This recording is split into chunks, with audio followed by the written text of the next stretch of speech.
This is a HeadGum podcast. Folks, it's time to get Quip.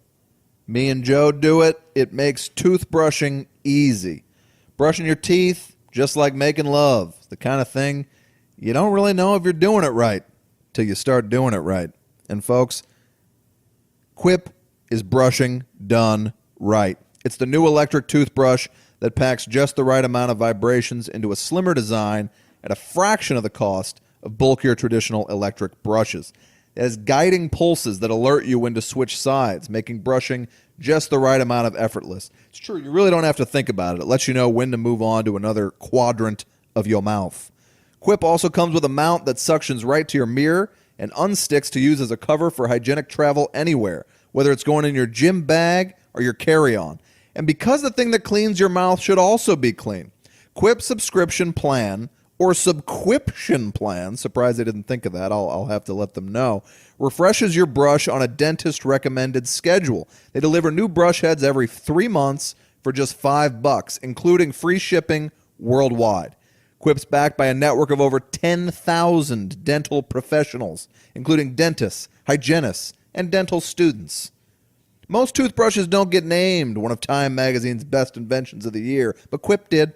It's time to find out for yourself why. Quip starts at just $25, and if you go to getquip.com/CU right now, you'll get your first refill pack free with a Quip electric toothbrush. That's your first refill pack free at getquip.com/CU. GETQUIP.com/CU. Folks, it's going to be love at first brush.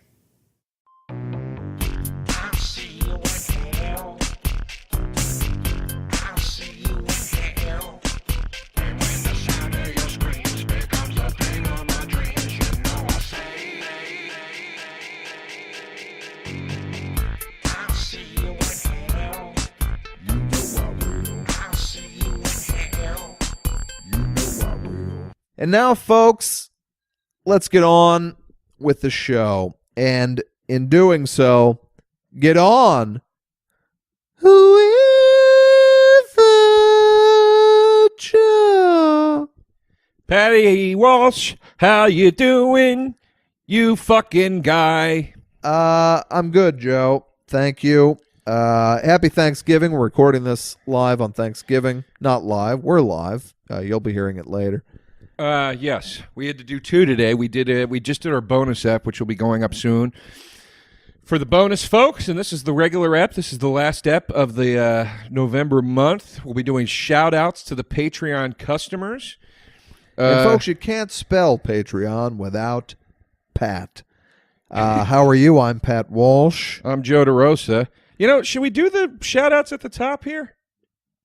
No, I think people like them at the end. At the end, okay. It's a lot to listen to. Well, one thing I do want to do before I forget here is say a big, big thank you to Emily.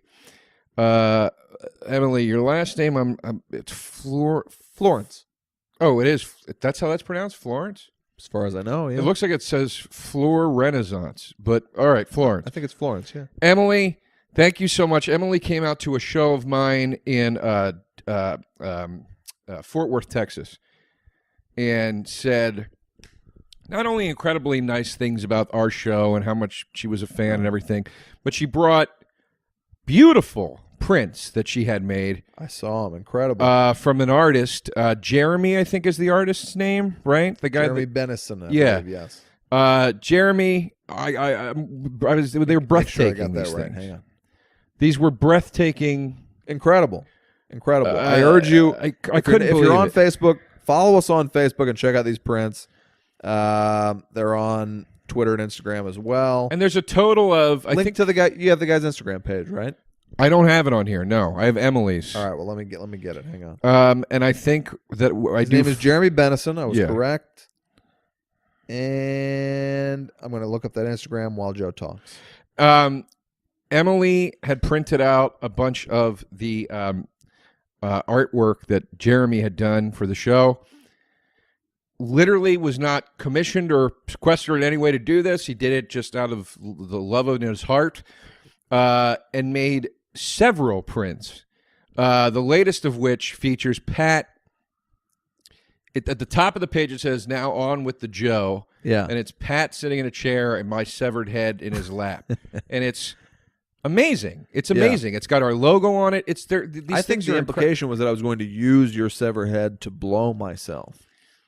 I've kind of always thought that's how it was going to come to an end myself, but Folks, let me these- give you his Instagram to check out these prints. Jeremy Benison, JeremyBennison on Instagram. These are, if you're a fan of the show, you got to check these out. and We're follow, going to try to get some way to sell these to you in some way and get people paid. follow Emily too. She's very cool. Yes, It's Emily Florence runs the EM Facebook page. Yeah, she runs our Facebook page. Thank you again for that, Emily. We talked about it the other night, but we can't thank you enough for that. Here's Emily. Follow her at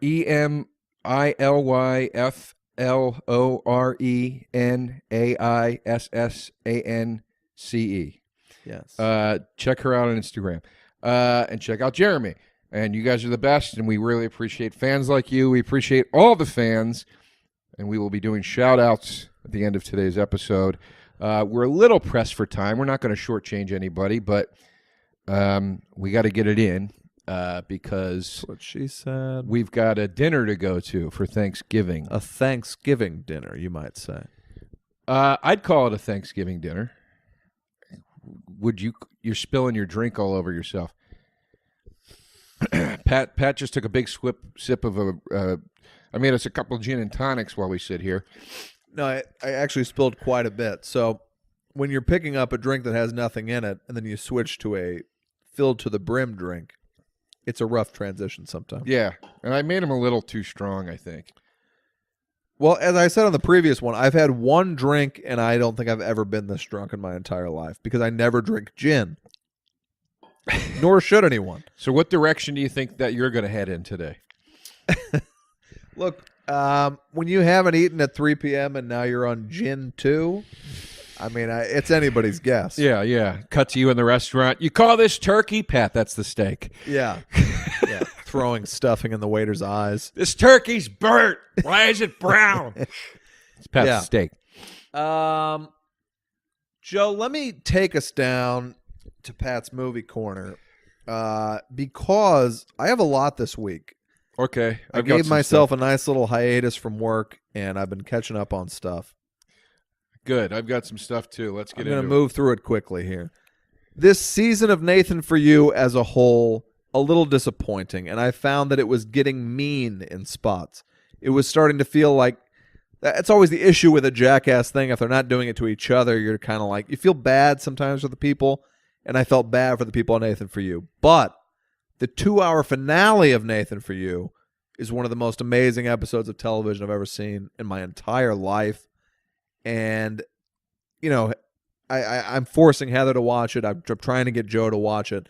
It's the kind of thing where once you see it, you want to tell everyone you know to see it. And I urge you to check it out. It was if it was a documentary, it would win every award. I urge you to check it out. It's fantastic.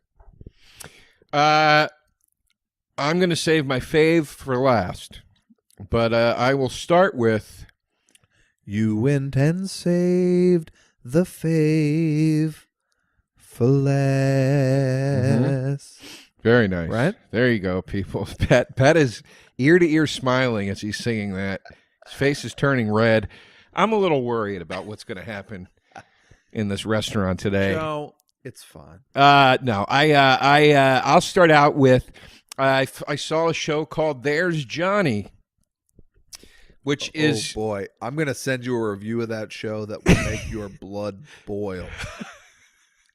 That's all Why? I'll say. It's a review of the show where it's like, I guess they just wanted to whitewash over the negative aspects of Johnny's career. And then it was like, it's like the whole review is this harshly critical thing of Johnny Carson. right.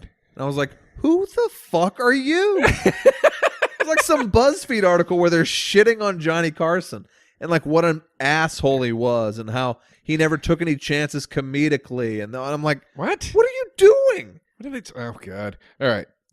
Well, in any case, Go on. There's You don't Johnny. shit on Johnny Carson. A show I was happy to see got made. I actually auditioned for it when it was supposed to be a CISO program.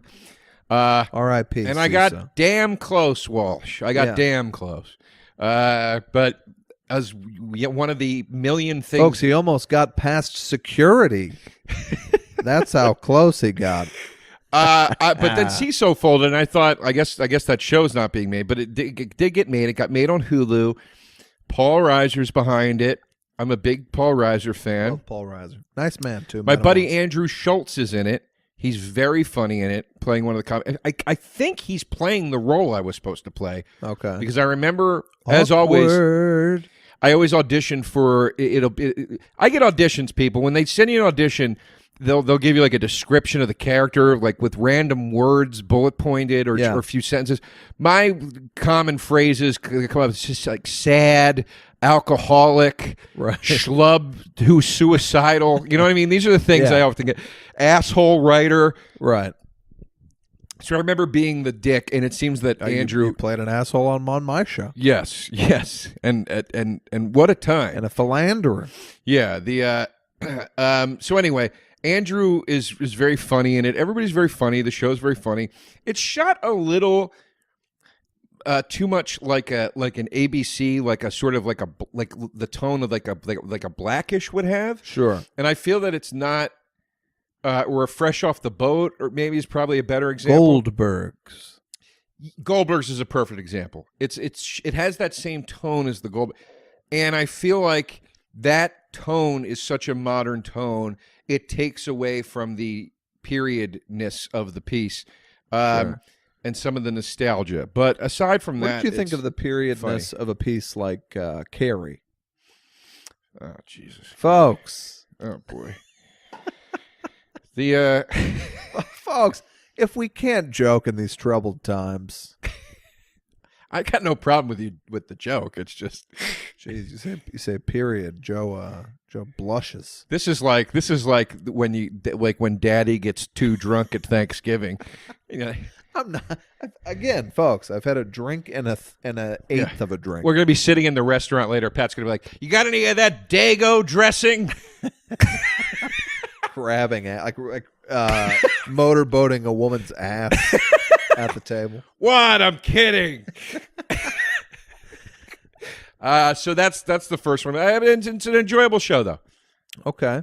I saw, folks, I want to recommend a fantastic show to you on TBS. It's called Search Party. My friends created that show. Oh, really? Mhm. Well, they're great. They directed as well? I don't know if they directed, but my friends Sarah Violet and Charles created that show. It's Yeah, been- they direct. I wrote on Wet Hot with them. Oh, okay. Yeah, Great. they're great. They're really amazing people. The first season I watched in one night, and I never do shit like that anymore. I thought it was so fucking funny. John Early, one of the funniest men alive. That kid is a beast. His like internet videos make my day, and him on this show, every line is funny. We have the same doctor. Okay. Yeah, we'll see each other sometimes in the waiting room. We'll All talk a right. bit, and we're friends from the scene, I mean- as you are in this biz. He's really fucking funny on this show, Yeah. and I think it's going to make him a big star. Yeah, Anyway, you can watch the whole first season on various sites, but the second season started this past week. They played 2 back-to-back that were just fucking awesome, and it's become one of my very favorite shows on television. I gotta, Search Party. I gotta watch. I don't have cable. I miss so much of this stuff. Yeah. Wait, is it streaming though? Is Is that what you just said? Because you it said might you binged be it. on Netflix, yeah. I Oh, think they gotta put it on check Netflix, then. yeah. All right. But don't hold me to that. I don't know. I Maybe watched, Hulu. I think it's definitely on Hulu. I watched. Finally came out. Jim and Andy. Well, I'm going to meet you head on this one, Joe, because I watched it myself. For those of you who don't know, Jim Carrey made a documentary that it captures all of the footage off camera from when he played Andy Kaufman in Man on the Moon. I also watched Man on the Moon this week. I love Man on the Moon. I do too, except for one line that I'm going to do for you right now, from Danny DeVito to Jim Carrey. So Jim Carrey as Andy Kaufman has a fake booger in his nose. Yes. And then he moves the fake booger to the other nostril. Uh-huh. And then Danny DeVito, who has known Andy Kaufman for 30 seconds, he notices the booger gag and he goes, Andy, you're insane. but you might also be brilliant. Yeah, it's a terrible line. That is the worst, maybe the worst line in biopic history. Yeah, And it's, DeVito did what he could. It's not his fault. right. But holy shit, is that an embarrassing line of dialogue? And the rest of the movie is fantastic. It's The great. line at the beginning's a bit heavy-handed too. When the dad goes, "Andy, you can't perform to the wall. Yeah. You need an audience." That's a little much. Yeah. Like, all right. Yeah. I mean, certain parts of it, especially because of how seriously he takes it, when you watch this Jim and Andy documentary about the making of that, it makes certain things in Man on the Moon seem pretty funny because Right. they're so stupid and they're taking them so seriously. So there was all this footage from Man on the Moon. According to the opening card, it's been in a vault for nearly 25 years. I don't think that is anywhere near correct. I believe at most that movie is 20 years old. At It most. came out in 1999. Yeah. So anyway, but to what you'd think it is. Jim Carrey became essentially Andy Kaufman during the entire shooting. Right. Super committed. Created an Andy Kaufman experience off camera, in between shots. Studios didn't want the material to come out because they thought it would make him look like an asshole. They wanted the movie to do well, and the studios were right. It did make him look like an asshole. How about those scenes where the guy playing his dad and him have like these emotional breakdowns in the makeup trailer? Yeah. I wanted to slap them both in the fucking face. That dad character, a day player coming in to do like 10 lines, he's living through Jim Carrey's Andy Kaufman and being his father. It's a little absurd. Get the fuck over yourself. You could tell that the one guy, everybody is sort of buying fucking into business. it. Milos Forman, Yeah. DeVito is even like being Milos tolerant. comes off like a saint in that movie. Yeah. They're all kind of buying into this and playing along. You can tell that the one guy that really isn't is Giamatti, and he's just he's always off to the side, just kind of laughing. And Giamatti is awesome in Man on the Moon and also awesome in this documentary. Like, you realize, like, the actual person. Look, the worst brag ever, but when he came to SNL, I spent some time with him right. because he was terrified. And he's like the nicest guy. The reason he's the only one in that movie not crying because of the feelings that Andy Kaufman through Jim Carrey awakens in them is because he's the only normal person on the fucking set. But Yeah. Giamatti, when he was on SNL, he was like, so let me ask. He goes, how many people did they ask before me? Was it 40? Please don't tell me it was more than 50.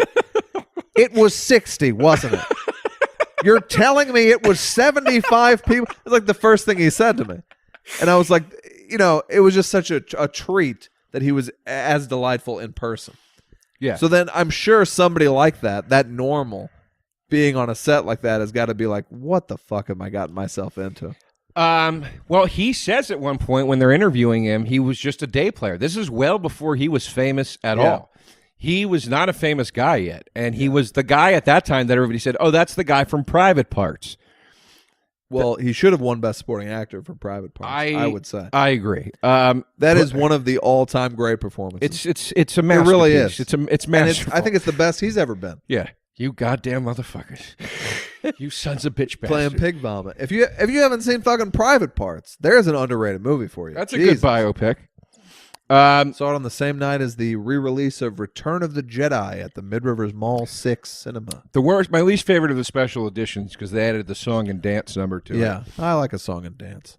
I like a little seltzer in my pants, folks. But anyway, Happy this movie Thanksgiving. essentially is supposed to be a tribute to the spirit of Andy Kaufman Yeah. and what that spirit meant to Jim. And Do you like Andy Kaufman? I do, but I also, I kind of don't give a fuck. I have it in context. I'm not like, I think he's like my least favorite character on Taxi. well, I don't like him on Taxi. I'm not a huge Taxi fan. I got to be honest. I love Taxi. But here's the thing. Love What Taxi. happens in the end of this flick is, or not in the end, but like overall, what you take away from it is, it's really just Jim Carrey celebrating himself. He refers to himself throughout the entire interview as third person. Yeah. And people, spoiler alert, and I texted Walsh immediately. Pat, I texted you immediately as soon as this happened. He says after they stopped, this is the last segment, he goes, after we stopped shooting, I was supposed to be in the REM video for the movie. I didn't want to be because Right. I was done being Andy Kaufman. I didn't want to go back to that. I had lost myself. And it's all making sense. You're like, I get it, dude. You went deep in, and he's like, this has limits. You got to stop. Yeah. Then the last line of the movie is Jim Carrey goes, I wonder if I could do that with other people. Like, what if I just decided to be Jesus? That's the last line of the fucking movie. Yeah. And then he kind of like shrugs like fake humbly and like takes his microphone off. Yeah, and he goes, man, we got into some heavy shit there. Mic drop. Literally mic drop. Which made it worse. So when he said we got into some heavy shit there, it's kind of like saying, I think I kind of just dropped some truth on you that maybe I'm Jesus. That's how I took it. That's how I took it too. It sounded like he was like, so I think I just kind of accidentally let it slip that I'm Jesus. Yeah, and my text to Pat was, He's an egomaniac. Carrey vaguely compares himself to Christ at the end of this Andy Yeah. Kaufman thing. Also, I too, love the fucking documentary, by the way. I enjoyed it. The footage is amazing. I to wish watch. every movie I've ever seen had a 90-minute documentary about people behaving badly on the set. I mean, what a dream. The footage was amazing to watch. I loved Jim Carrey's idea where he was like, I wish this behind-the-scenes stuff was merged into the actual movie. Yeah. I thought that would have been fascinating. Yeah. They did that a little bit in American Splendor, and it worked very I well. love American Splendor. Favorite line of American Splendor is when Paul Giamatti looks in the mirror and he goes, well, there's a reliable disappointment. That's a great What line. a line. My favorite line is when he's still a kid at the beginning, walking away. Why does everybody got to be so stupid? I was just like, I've never related more in my life to a sentence. But here's the thing. Oh, I'm sorry. No, I was just going to say, this is all I was going to say. My favorite part in the Kaufman thing is, and this made me, I love that this happened, but it also made me not like Jim Carrey more. He's rousing Jerry Lawler through this whole thing. Yeah. And then they're cutting to Jerry Lawler, and he's like, I knew Andy Kaufman. We were friendly. It was like when we were in private, he was really respectful. It was a show. He understood when to stop. And he's like, Carrey is doing the show with me privately and rousing me constantly. Yeah. And he just won't stop. And then finally, Lawler snaps on set. Well, And the it's movie this- made me love Lawler. Who I already love Lawler. Yeah. The king. Yeah. But and it's the scene where it reveals that they're actually friends, where you're like, oh, thank God this is okay. Right. And when they're shooting that scene, in between takes where they're supposed to be friendly in the scene, Carrey rouses Jerry Lawler so much. Lawler goes after him, grabs him, starts beating the shit out of him. They have it on fucking camera. Yeah. And then Bob Zmuda and somebody else go to break it up, and they peel them apart, and Lawler is just screaming, remember this. I can do this anytime I want. Yeah. And I'm like, such a great thing to say to a guy that has it coming to him. It's just like, remember, I can do this whenever I want. Right. But then I was like, well, maybe that's fake. Yeah. Maybe Well, when Carrey they was- had the news reports, I was like, this feels a little fake. I don't know. Carrey was like, we can't reveal that Jerry knew I was going to do this to him. Right. I don't know. Now, off that, this inspired me to rewatch Liar Liar, a movie I had a lot of affection for when I saw it when I was like 17. It's not great. No, but, like I had seen, okay, so Ace Ventura is sort of reinvented comedy. I've heard it does not hold up well, but I was like, what the hell am I watching? And I loved it. The Mask was very entertaining. Dumb and Dumber, obviously a masterpiece. And I went along with Jim Carrey for a long time, where like everything he made I liked to some extent. And I remember really liking Liar Liar. Mm-hmm. I watched it the other night, folks. This is a terrible film. It's terrible. I It's thought it was terrible when I saw it absolutely in the terrible. theater. And he plays the entire 90-minute running time. He plays I Can't Lie as a screaming sociopathic maniac, where in every scene he is screaming at the top of his lungs. Right.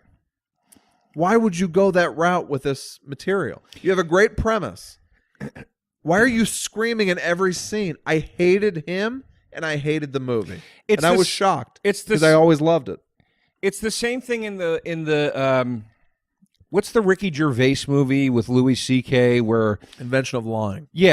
it's the same problem to me thematically Yeah. that movie has, where it's like, just because you can't lie doesn't mean you have to say terrible shit to everybody That's all right. the time.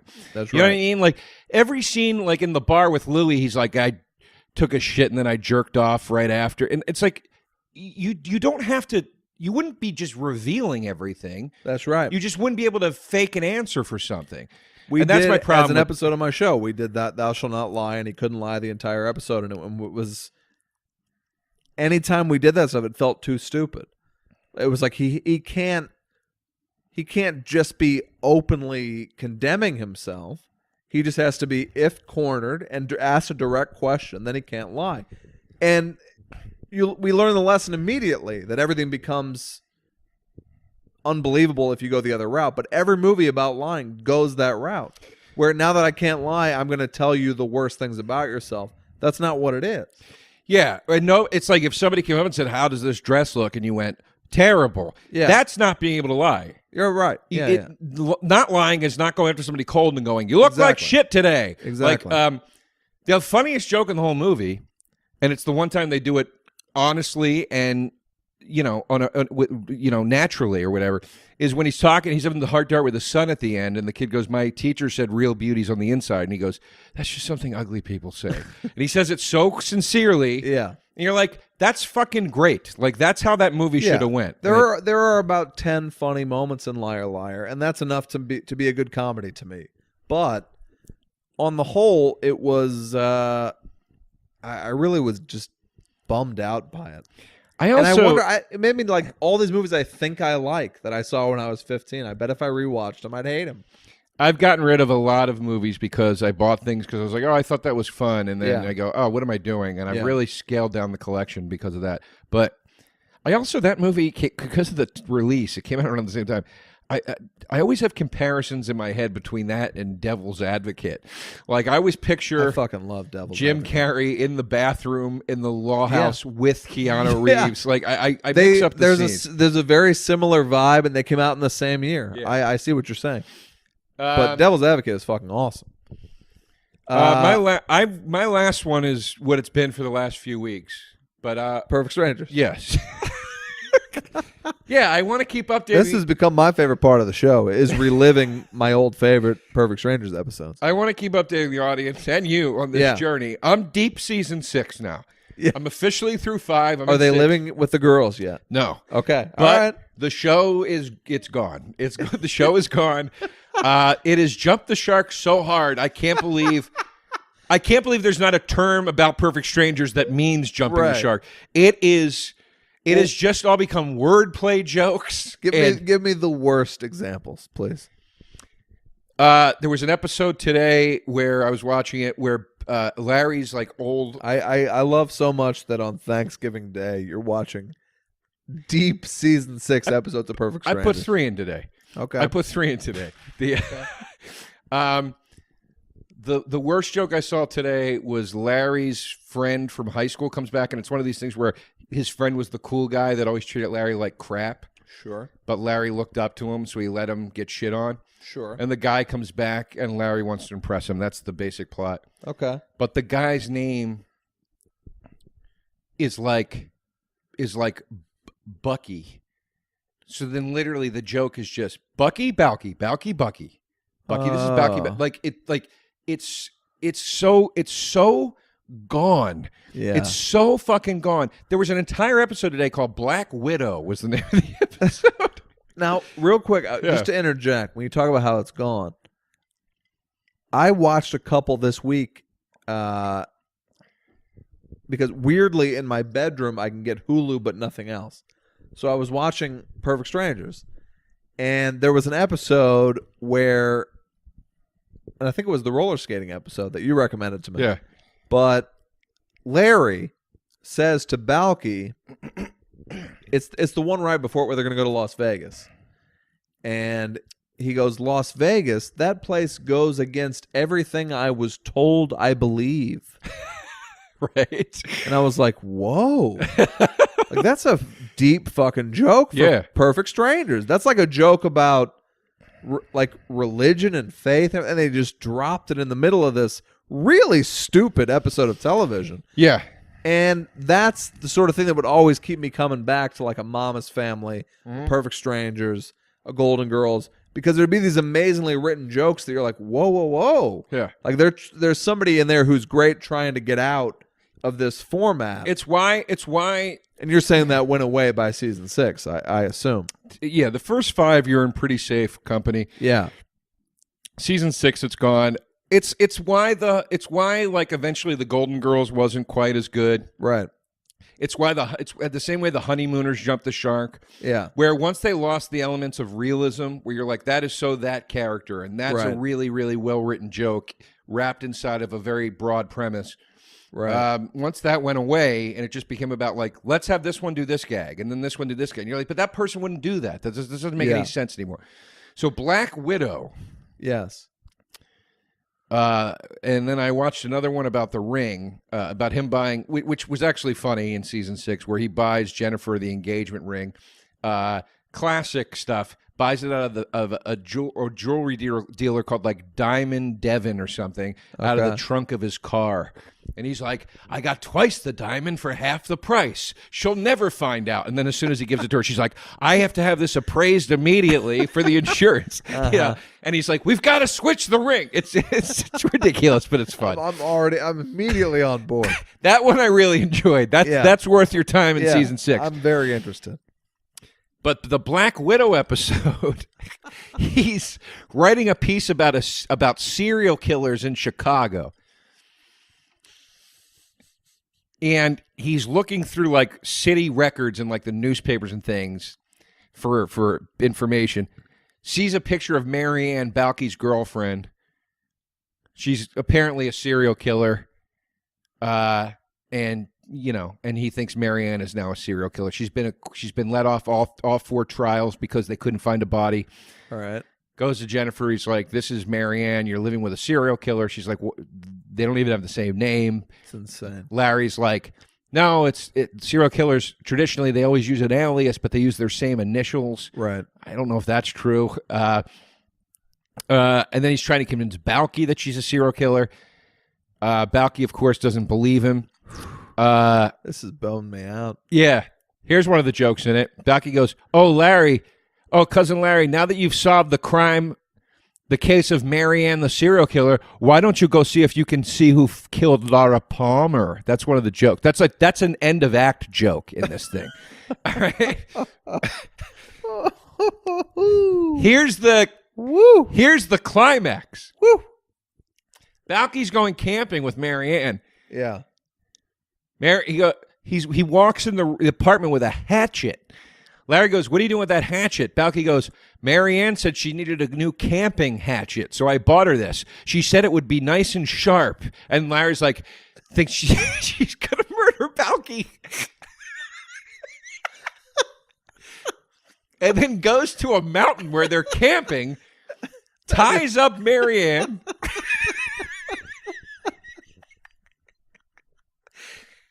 Attempts to save Balke. They get like stuck on a cliff. That is pathetic.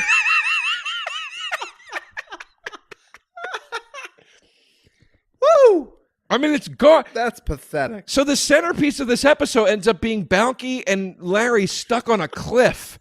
And they need Marianne to help them, but Larry doesn't want the help because he thinks Marianne's going to kill them. And it's so obvious that a writer just was like, what if we had these guys stuck on a cliff? It was like, okay, well, how do we get them to the cliff? Well, remember you had that idea where he would think Marianne was a serial killer? Well, now that's the one I want to watch. More than anything else. There's your Perfect Strangers. I would like to call attention to probably my favorite movie of the year so far. It's a movie that's doing very well at the box office, and I'm glad to see it. It's called Lady Bird.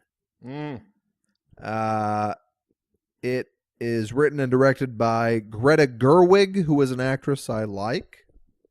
Never blown away by, but I like her. But boy, oh boy, this was a hell of a picture. Laurie Metcalf, one of my favorite character actresses of all time. Of course, Jackie from Roseanne, also Uncle Buck, many other things.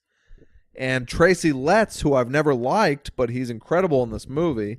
Who's Tracy Letts again? He's a playwright, and he was an actor on Homeland and a bunch of shit. But I guess he always plays an asshole. And in this movie, he played like the best dad ever, and I loved him. And Laurie Metcalf is really good in it. and it's got Saoirse Ronan from Brooklyn, which was my favorite movie of a couple years ago. Mm-hmm. And, you know, it's one of those indie movies where, like, it gets great reviews, and you're like, I bet it's probably not this good. And then you go see it, and I was like, no, it's definitely fucking that good. It's like, for me personally, my favorite movie of the year so far. All Lady right. Bird, check it out. Great movie. It's a throwback to like the late 90s kind of indie movies where like everything seemed to be good. Like a Juno kind of thing. It's way better than Juno. It's way fucking What better are the than late? Juno. When you said the late '90s movies, though, what do you mean? Well, Juno's not late 90s. Juno's like mid 2000s or something. Oh, But, all right. you know, like in the late, well, I'm talking like the Happiness Days and In the Company of Men or whatever. Like Okay. every indie movie was like something pretty special, you know? Yeah, it was original and Yeah, Ghost World and all that kind yeah, of it was shit. before they started putting Archers of Loth guitar Yeah. riffs in every single. Right. Yeah, I got you. And it's got the same feeling, and it had there's maybe one or two movies each year that kind of tear me up. This was mine this year. Last year it was Other People with Molly Shannon, which was a similar movie to this that I loved, and it was of course Manchester by the Sea, which I consider a goddamn masterpiece. I love that film. But this Lady Bird was something special. I urge you to check it out. And the last thing I'll mention, because I have to mention it, is that I am good friends with a gentleman who randomly got asked to be in the Screen Actors Guild nominating committee. Mm-hmm. So he gets every screener of every movie that comes out. I just borrowed a shit ton of stuff from him. I can't wait to watch. But this year, he was one of very few people who got their hands on a copy of a little picture called I Love You, Daddy. All right. Written, directed by, and starring Mr. Louis C.K. How is the film? Folks, I mean, just imagine you were in trouble for doing something pervy. Imagine the absolute worst possible thing that could be coming out during that controversy. It was so, my skin was crawling every second of this thing. He's got Charlie Day's in it Charlie Day plays a big role in it. I know Charlie. I love Charlie.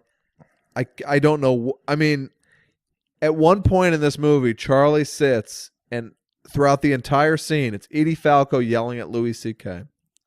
Throughout the entire scene, Charlie Day is behind her miming jacking off. Uh-huh. For like 2.5 minutes, Mm-hmm. Charlie Day, in a frame with Louis C.K., mimes jacking off while a woman is in the scene. And But he's not doing it to be like a matchmaker in front of her. He's doing it to be like trying to make Louis laugh, I Yes, would but assume, like- right? but like it is still kind of weird. When you're watching it after these allegations, it blows the mind how on the nose it is. And then there are 3 to 4 scenes where Louis C.K. and then John Malkovich explain feminism to Chloe Grace Moretz. Oh, all right. And they make you sick. And then at a certain point, you're like, does he know that this is fucked up? That these old white men are lecturing this young, beautiful woman on feminism? Or is he just writing it as if it's right? And you don't, I don't know. He's a smart man. He probably knows. I don't know. Then there are scenes in the film where, and I'll say there's 5, 6, 7, 8 scenes in the film where women say to Louis C.K., look, men are perverts. It's okay. You don't have to apologize. Ooh. I understand. Men are perverts. Don't apologize to me. I'm Oh, not my kidding when I Lord. say 10 different women tell him, basically, look, women love perverts. They're lying if they say they don't. And he also has 10 characters in the movie refer to him as a master. You're the best writer I've ever seen. Oh my God. You're the best writer in the world. It's, to me, it's the most damaging thing Louis C.K. has put out, That's other than his dick. That's upsetting. in his entire career. And It I was- will say this: I watched this at like a party last night. And this room sat. It was one of the it's how people must have felt when they first saw The Room back in the day. I mean, we were dying laughing at this thing because it's so fucking pretentious.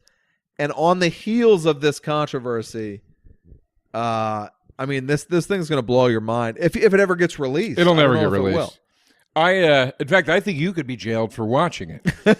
I felt like I wanted to go to jail after I watched it. I'll say this, Louis has been, a friend not a friendly over the years. I mean, Sure. we don't have each other's numbers, but I've opened for him many times, and he's put me in his TV show and stuff like that. And I've always had a very nice relationship with the man, and I don't condone of any of this stuff. No. But it's a bummer. It's a real fucking bummer, especially for the women, obviously, for obvious reasons. But I will say, when I saw that trailer, I was like, wait, this was the movie that just got shelved? Yeah. Because it came out, because it was like they shelved the premiere of this movie because of this New York Times thing, and then you read the New York Times thing, and then you watch the trailer, and you're like, this was the movie? Yeah. And it's pretty crazy. It is here's how Louis C.K. tries to endear himself to the viewer because he knows that his character is so hateable in this fucking thing. At one point, he's like, his daughter, Chloe Grace Moretz, is like, but Daddy, she keeps calling him Daddy. That's the weirdest part to me. Yeah, she's walking around in a string bikini the whole time. Yeah, and the title and the alone, I love there's you, Daddy. There's a huge celebration in the film when she turns 18. It's like this huge celebration. It's fucked up. And then Malkovich is playing Woody Allen, basically. Right. Because he's scared to have his daughter alone with Malkovich. Malkovich, given the most hateable role I've ever do you think that's seen- Louis making a commentary on when he worked with Woody Allen? Yeah. I guess he's conflicted by it or something. Okay. But I don't know. I mean, from what I saw in the trailer, I mean, the movie is it's such a ripoff of a Woody Allen. I mean, I'm sorry, I'm not trying to shit on the guy, but no, absolutely. I mean, the guy's artistic ability, but I just mean it's Manhattan. He tried to make Manhattan. It's a black and white film. It deals with an older man and a younger woman. Chloe Grace Moretz looks exactly like Muriel Hemingway. Yeah, they're playing jazz music. The movie's black and white. They're playing this shit. So, Woody Allen plays this shitty jazz music in all his fucking movies. But Louis C.K. is playing a version of jazz music so shitty that it sounds like the score to Sex and the City. Well, that's the thing. It's Woody Allen's an actual jazz fan. Like marimbas and shit. The movie sucks. And Edie Falco. Yeah, be honest, honestly, because I mean the movie does sound not great. Yeah. Be honest though. Put all the controversy shit out of your head. Is it in any way a redeeming film? No. It's just whether or not any of this happened, you'd say this is a bad movie. To finish my sentence from earlier, he to make you more relate to him. He talks about his daughter's like, but Dad, can we just take the jet? And he goes, I'm not rich enough that I have a jet. And he goes, I have a card where I have access to a jet. Right. That's what he uses to humanize himself. And at the beginning of the show, they're all celebrating because he sold 3 shows that week. It plays like an Entourage episode. It's fucking shitty. Oh boy. But Edie Falco, one of the best actresses in America, Carmela Soprano, perhaps my favorite TV character of all time. And she walks into this fucking movie. She's playing the line producer, the scheduler. And she is chewing Louis C.K. out because it's April and they're supposed to have a show ready to go by September. She's screaming at him and then she starts crying about it. And that's somebody so fucking out of touch, even with his own business. Because when I started writing my show, for example, you start writing in June to be taping episodes in September. Right. So in this show, he's starting in April to air in September, and Edie Falco is sobbing because they don't have the time to creatively express themselves. Well, because he sold 3 shows. He sold 3 shows. And she's like, I put my heart and soul into this company.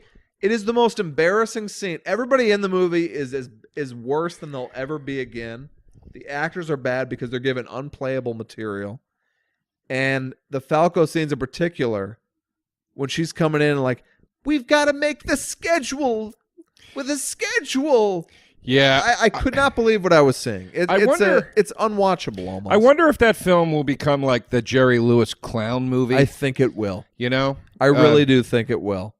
Wow. Because this was a room of very funny people, comedy writers, and I was laughing real hard the entire night. There's a lot to chew on, and it could get that kind of midnight movie, like, crowd of assholes Really? vibe. Okay. It was that funny to watch Yeah. because it's a guy who just is completely unaware. It's like he basically that was my joke. I was like, they should have called this movie Exhibit A. Because it's like you could just show the movie in any trial of Louis C.K. and he would go to jail. Jesus. Oh, boy. But all right, let's move past it. Well, yeah, that's what I was trying to say earlier. It's like this whole thing is so tough. I hope that our fans understand us enough that we can speak honestly and candidly. I don't like to be part of the pile on with something like this. And it's like, I'm not trying to just pile on the guy. I've had a nice relationship with the guy. I didn't know about any of this shit. I'm sad to hear about it. You know, I feel bad for the people that had to deal with it, and it sucks. And you know, but I will say this too. I also don't think it's fair that he's getting clumped right next to Harvey Weinstein, which I don't is either. I don't you know. either. But this movie it sounds troublesome.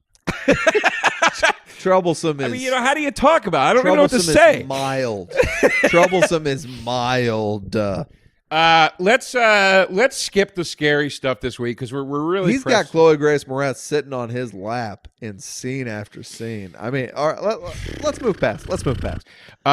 Let's move past the scary stuff. Joe Scary stuff. I got nothing for Joe Scary stuff. I had something and it sucked, and I don't want to do it just to bash it.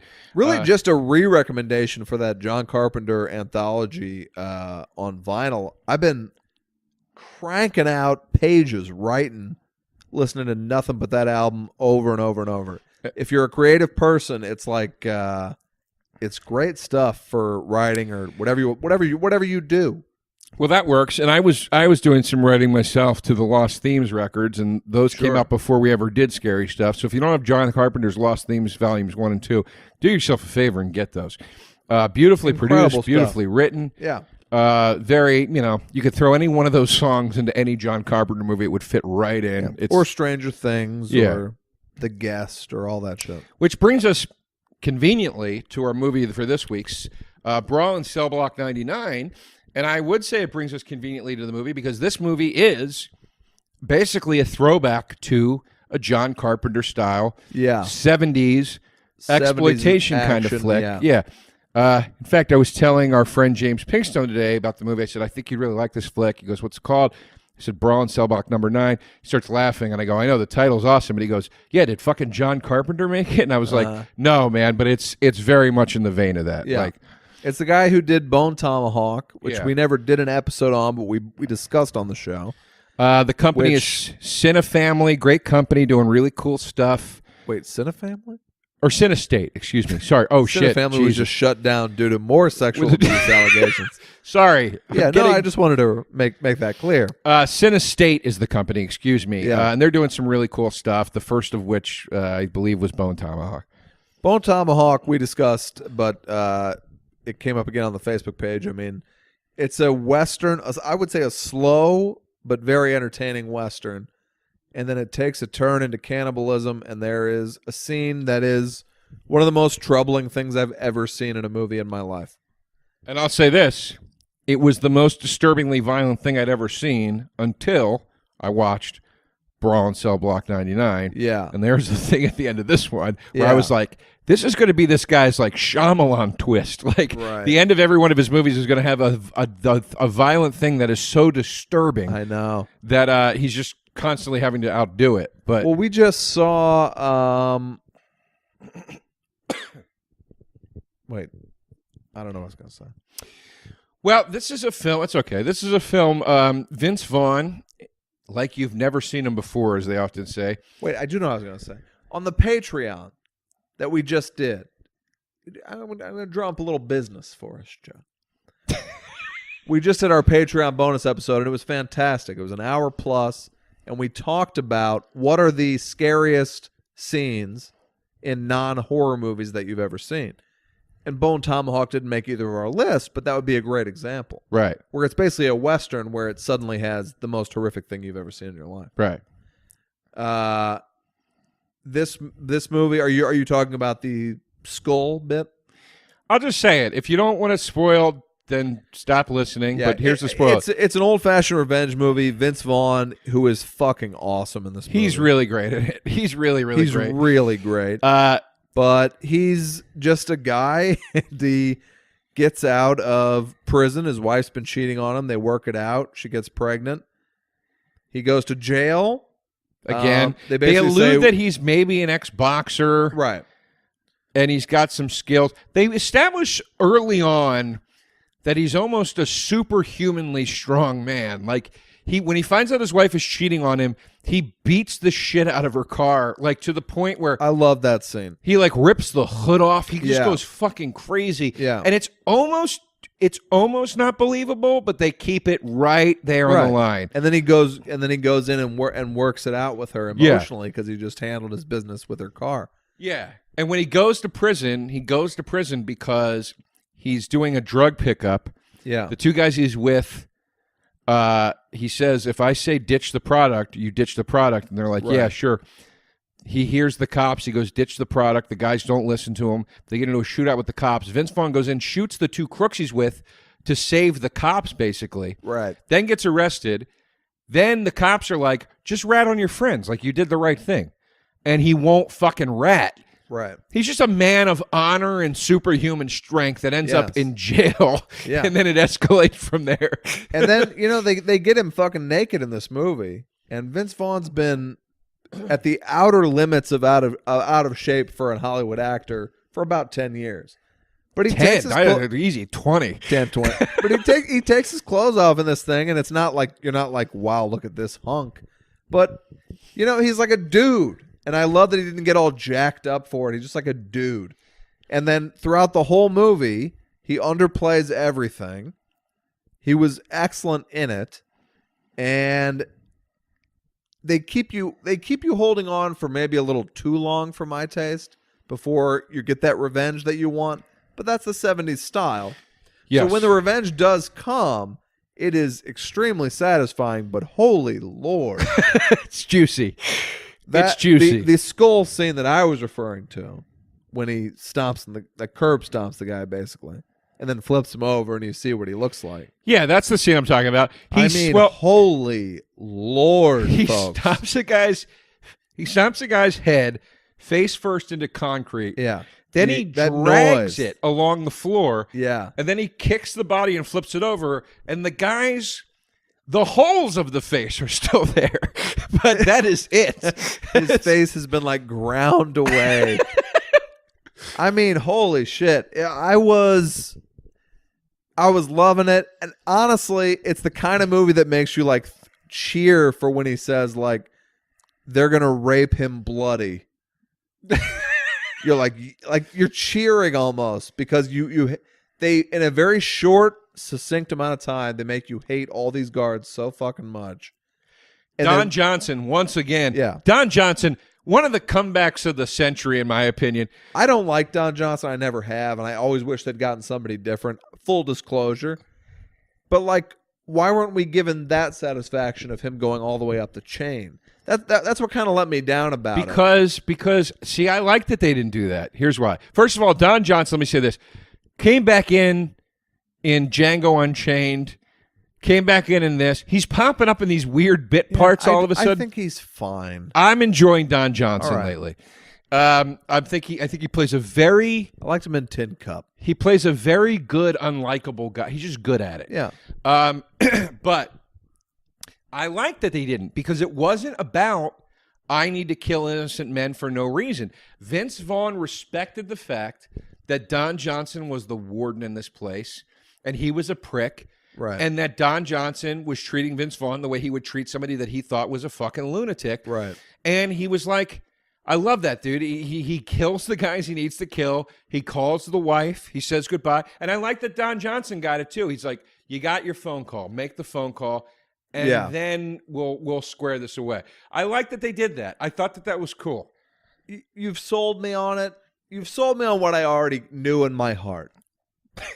That I did love that ending to the movie. But there was a part of me too, even when the movie was ending at like the 2-hour, 15-minute mark, which is long for this kind of movie.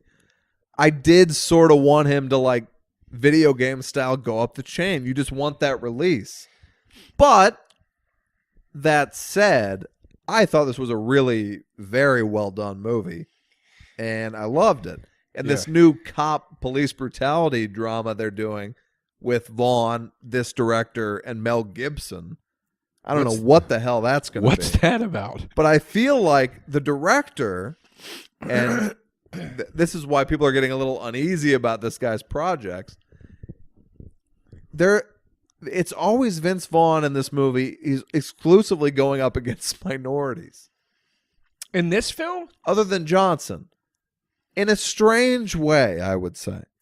I guess, yeah, you're right. I guess because the first guard he attacks is a black guy. The bad guys that he has to betray eventually are Hispanic. Yes.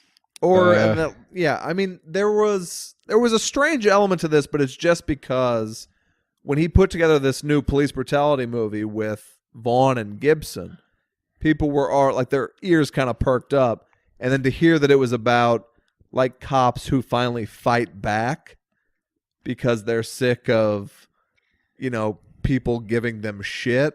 Everybody was kind of like, what is this movie going to be? Well, maybe they fight the corrupt cops, and I don't know. Maybe. Let's wait and see. But the guy's a provocateur, if you will, and I like that. I respect. Well, I mean, it. you could make the argument. You could make the argument with Bone Tomahawk that the only portrayal of American Indians in it is they're cannibals that cut your dicks in half. Sure. You know, I mean, I think the guy, Gibson's obviously a very controversial figure.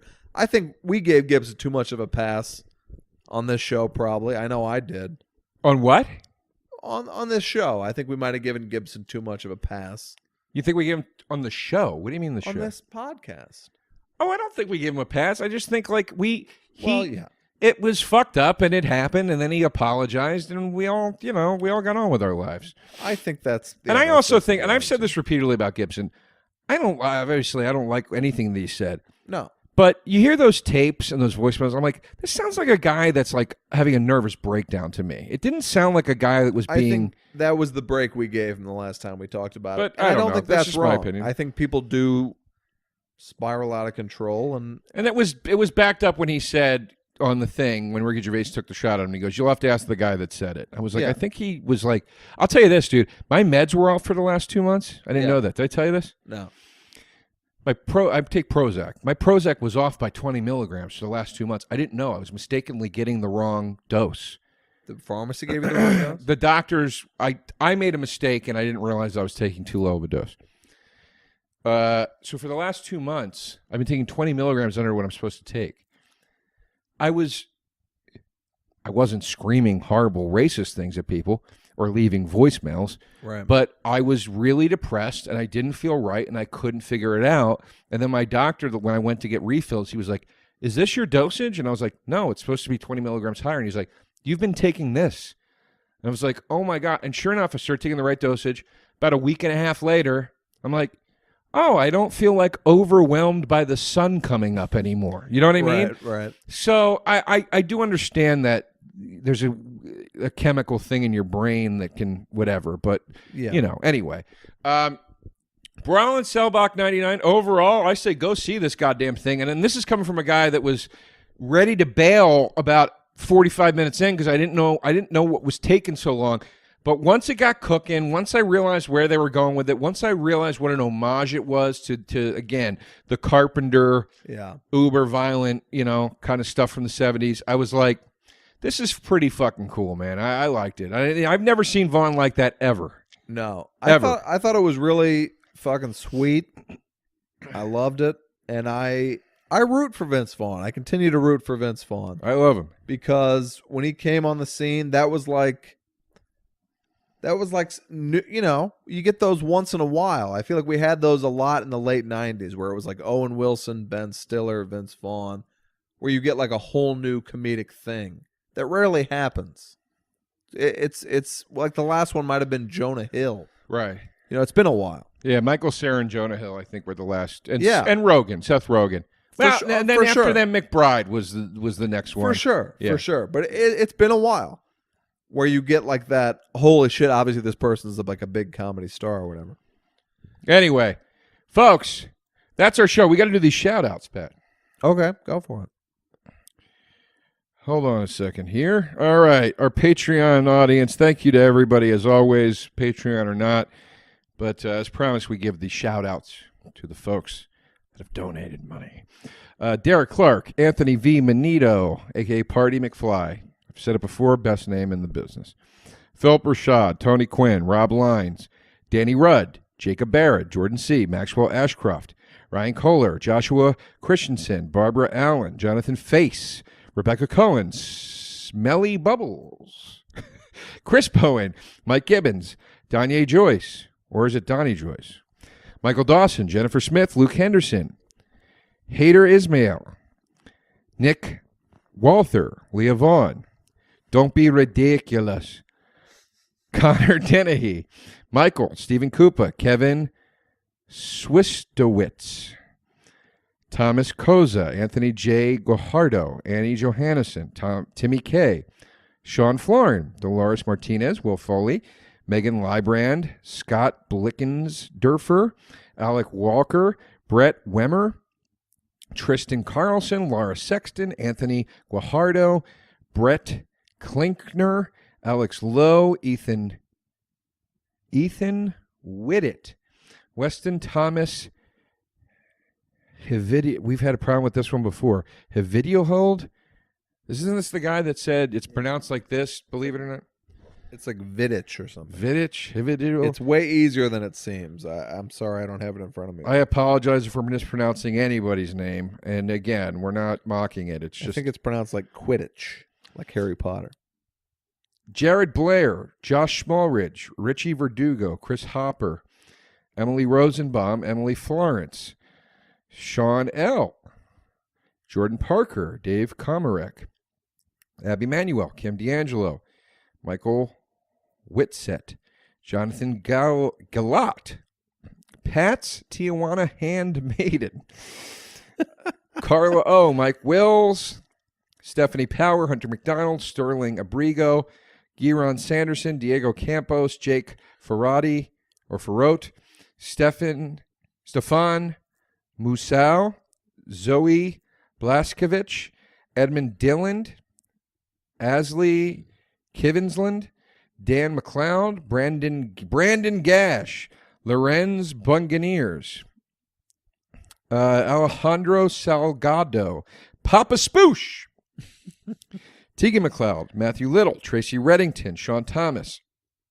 Amanda Alzamora, Jason Wyable, Michael Curry, Drew Spindler. Mike don't rush past Mike Curry. He's one of my oldest and dearest friends. I didn't know that. I didn't remember that. You say hello to Mike Curry like a gentleman. All right. Well, we don't want to make anybody feel special.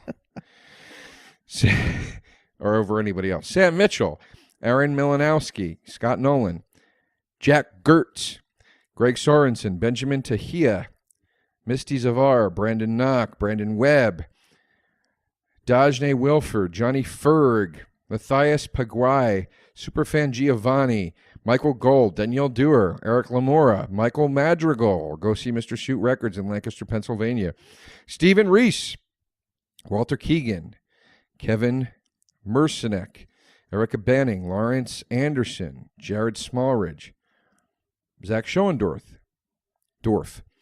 Will Podorf, Natalie Craig, Nathan Baskett, Edmund Agabao, Anthony, Kyle Kinsland, Brooke Adams, the man whose name we cannot say, Anna Babadook, Scott Patton, Barbema, Emily Marvel, Robert Pearson, MySpace Mike, Michael Aeo, Max Unrath, Dominique Bander, Heighton Davidson, Brian England, and John Weisengruber.